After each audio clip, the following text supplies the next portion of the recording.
Assalamualaikum warahmatullahi wabarakatuh. Di sini saya akan memperkenalkan diri saya bersama teman-teman. Nama saya Krenulin Tangan Cahaya Putra. Saya berperan sebagai guru. Saya Nindi Febrianti, saya berperan sebagai siswa 1.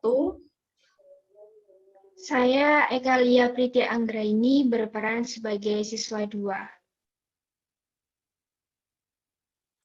Baik, langsung saja.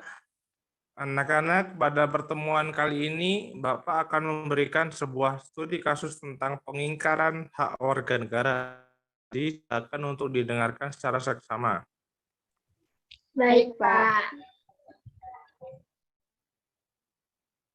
Baik, masalahnya Pak Bagas merupakan seorang menjabat yang melakukan korupsi ketika keadaan pandemi COVID-19 yang menyebabkan negara mengalami kerugian 22,7 triliun.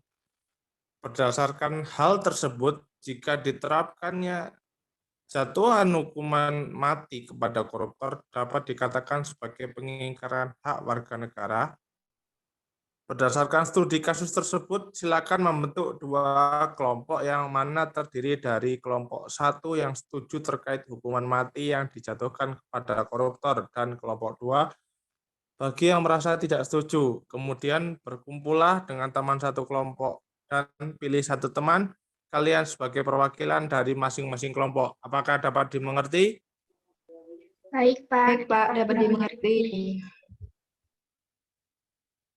Apakah masing-masing kelompok sudah siap untuk mendengarkan instruksi selanjutnya? Sudah, Pak. Baik, silakan untuk masing-masing kelompok mengisi LKB sesuai dengan alasan kelompok masing-masing atas ketidaksetujuan dan rasa setuju terhadap hukuman mati. Baik, Pak. Baik, Pak.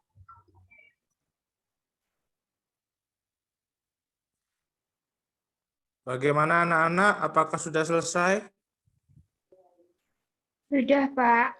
Sudah, Pak. Baik, setelah ini Bapak akan bertugas menjadi moderator untuk mencari jalan tengah sebagai kesepakatan bersama atas kelompok yang merasa setuju jika diterapkannya hukuman mati kepada koruptor dari kelompok yang tidak setuju dengan bermusyawarah, di mana kegiatan ini tadi juga dituliskan ke dalam LKPD yang telah Bapak bagikan tadi. Dari sini apakah dapat dimengerti? Baik, Pak. Sudah dimengerti. Baik, langsung saja kita mulai.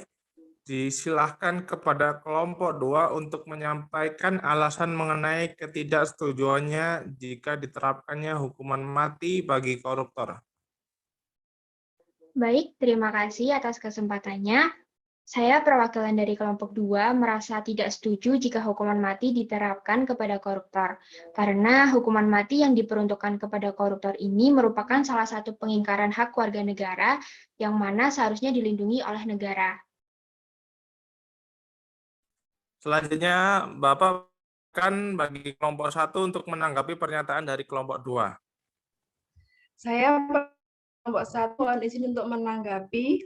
Jadi, adakah alasan yang lebih konkret sehingga lebih dapat mendukung ketidaksetujuan? Terima kasih atas tanggapan dari kelompok 1. Silakan bagi kelompok menjawab pertanyaan yang bukan.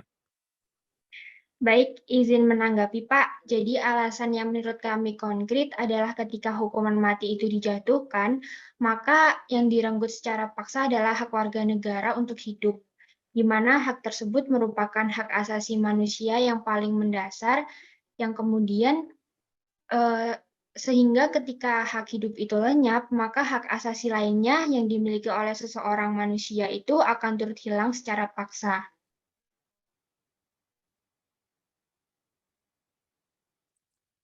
Bagaimana kelompok 1? Apakah ada tanggapan? Bagaimana kelompok 1? Apakah ada tanggapan? Ada, Pak. Memang benar, akan tetapi kerugian yang berdampak pada masyarakat akibat perilaku korupsi itu juga dapat menimbulkan pengingkaran hak warga negara. Karena uang yang seharusnya disalurkan untuk rakyat malah dikorupsi, sehingga dampak yang ditimbulkan pun semakin besar itu bila hukuman mati diterapkan bagi para koruptor. Baik, terima kasih. Diskusi yang menarik. Bagaimana tanggapan atau sanggahan sebagai bentuk dari pertimbangan lainnya? Izin menanggapi, Pak. Tindakan korupsi itu terjadi karena struktural kompleks. Terdapat faktor eksternal dari oknum-oknum yang dapat mengendalikan seseorang untuk melakukan korupsi, misalnya tindakan suap menyuap. Sehingga kami tetap pada pernyataan ketidaksetujuan karena hukuman mati juga ditakutkan akan menjadi salah tangkap kepada orang yang sepenuhnya tidak bersalah. Silakan untuk kelompok 1 menanggapi pernyataan kelompok 2. Baik, terima kasih atas tanggapan dari kelompok 2 yang dapat memberikan kami pertimbangan.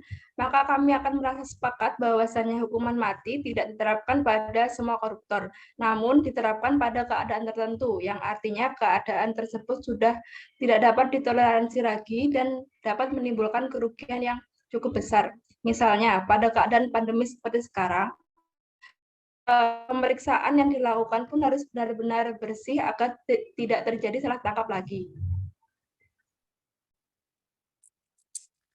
Bagaimana kelompok 2? Apakah saran dari kelompok 1 dapat diterima? Iya, Pak. Setelah kelompok kami bernegosiasi, maka kami dari kelompok 1 juga menyepakati adanya hal tersebut.